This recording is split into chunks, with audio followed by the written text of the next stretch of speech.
Assalamu alaikum dear students. Today our topic is convection.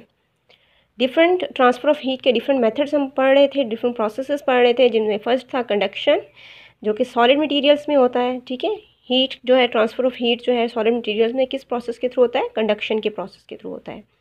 The next process is convection.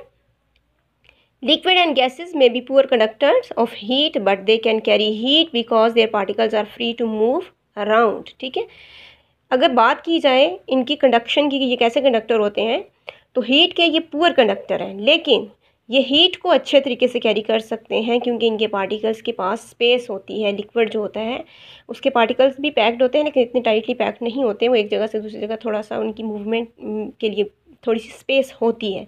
ठीक है, और gases को ज़्यादा स्पेस होती है उसके मॉलिक्यूल्स को, इसलिए वो हीट तो कैरी कर सकते हैं, लेकिन वो अच्छे कंडक्टर नहीं होते हैं हीट के। आपको पता है कि हीट जब ट्रांसफ़र होती है तो वो एक मॉलिक्यूल से, एक एटम से दूसरे एटम में ट्रांसफ़र होती है। ठीक है, और इसके एटम्स या मॉलिक्यूल्स जो होते हैं वो थोड़े दूर दूर होते हैं, इसलिए वो पुअर कंडक्टर हो सकता है। लेकिन अगर वो हीट को उसने गेन किया है तो वो हीट को ज़्यादा अच्छे तरीके से एक जगह दूसरी जगह कैरी कर सकता है क्योंकि वो फ्रीली मूव कर रहा होता है। कन्वेक्शन कैन नॉट, ठीक है, convection can not happen in solids में ये नहीं हो सकती है। क्यों? Because the particles are held in a framework.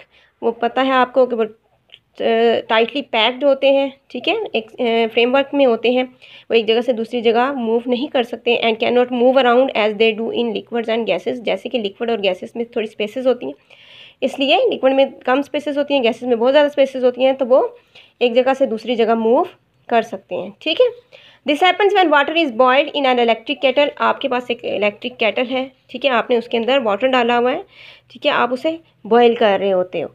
The heating elements in the kettle only warms the water touching it. ठीक है, अब जो इसके अंदर रॉड सा होता है, जो हीटेड मटेरियल होता है, जो हीट होता है, और फिर उसके साथ जो वाटर के मॉलिक्यूल्स आके टच होते हैं, वो सिर्फ उन्हीं को हीट अप करता है.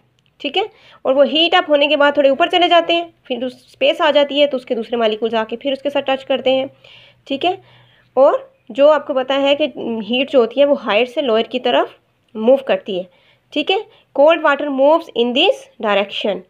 ये जो ब्लू आपको दिखाया हुआ है ये कोल्ड वाटर है, यहाँ से यहाँ मूव करेगा और ये हीट अप होकर ऊपर की तरफ जा रहे हैं. The heating element in the kettle only warms the water touching it.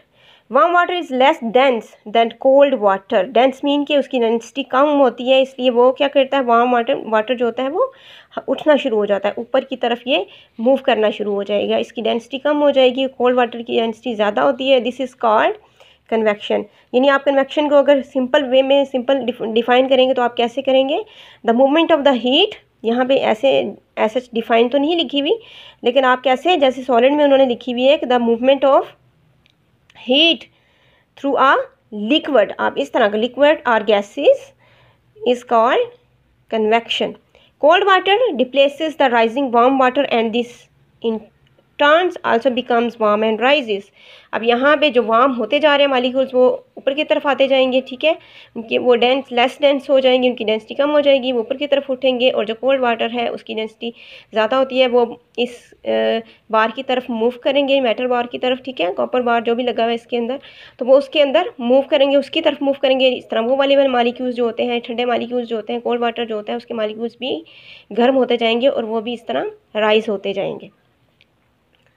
A continuous circulating stream is set up in the kettle. This is called a convection current. ठीक है, वो जो कंटिन्यूस यानी ये राइज होते जाएंगे और यहाँ से कोल्ड वाटर इसके साथ फिर आके टच होगा, वो गर्म होने के बाद राइज होगा, और फिर जो कोल्ड वाटर, तो ये एक सर्कुलेशन सी बन जाएगी. इस तरह गर्म होते होते सारा का सारा पानी जो है इसका गर्म हो जाएगा. ठीक है, अब ये जो सर्कुलेशन है कि यहाँ से कोल्ड मॉलिक्यूल्स जो हैं वो यहाँ से टच हो रहे हैं और जो हॉट हैं वो राइज हो रहे हैं, इस पूरा जो है सर्कुलेशन को हम कन्वेक्शन करंट कहते हैं. ठीक है, heat energy must travel through gases because a room can be warmed by a heater. जब आप हीटर लगाते हो तो थोड़ी देर के बाद पूरे का पूरा कमरा जो है वो गर्म हो जाता है. क्यों? क्योंकि सारी हवा जो है कमरे की वो सारी गर्म हो चुकी होती है. Warm air is less dense, और आपको पता है हवा जो होती है वो गर्म होने के बाद ऊपर उठती है. देन कोल्ड एयर, तो उसकी जगह लेने के लिए कोल्ड एयर आ जाती है. फिर जब वो कोल्ड एयर हीटर के साथ टकराती है तो वो भी गर्म हो जाती है, बिल्कुल वैसे ही जैसे केटल में हो रहा. So the warm air above the heater rises and is replaced by denser cold air. As in the water in the kettle a convection current जो है is setup and air circulates around the room. बिल्कुल वैसे ही ये warm जैसे kettle के अंदर वो circulation हो रही होती है, इसी तरह हवा जो होती है रूम के अंदर वो भी सर्कुलेट करती रहती है, और गर्म हवा ऊपर उठती है और ठंडी हवा हीटर के पास जाती है, वो भी गर्म होकर फिर उठती है, और ये सर्कुलेशन होती रहती है, और इस तरह पूरी की पूरे कमरे की जो हवा होती है वो गर्म हो जाती है और आपको लगता है कि रूम जो है वो गर्म हो गया है। During the day land is heated by the sun much more quickly than the C.